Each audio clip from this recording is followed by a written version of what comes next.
செங்கல்பட்டு மாவட்டம் வேம்பாக்கம் கிராமத்தில் உள்ள காசி விஸ்வநாதர் கோவிலில் ஆருத்ரா தரிசனம் முடிந்து நடை அடைக்கப்பட்ட நிலையில் நள்ளிரவில் அங்கு வந்த மர்ம நபர்கள் சுவாமி சிலைகளையும் பூஜை பொருட்களையும் பெட்ரோல் ஊற்றி தீ வைத்து எரித்ததாக போலீசாரிடம் புகார் அளிக்கப்பட்டுள்ளது.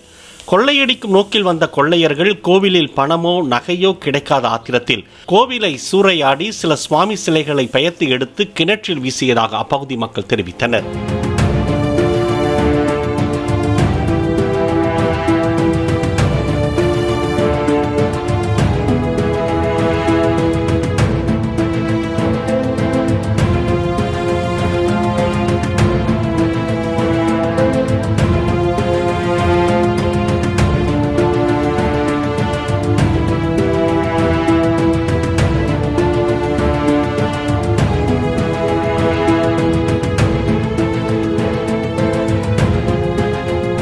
பிளே ஸ்டோர் மற்றும் ஆப் ஸ்டோரில் இருந்து பாலிமர் செயலியை QR கோடு மூலம் பதிவிறக்கம் செய்யுங்கள்.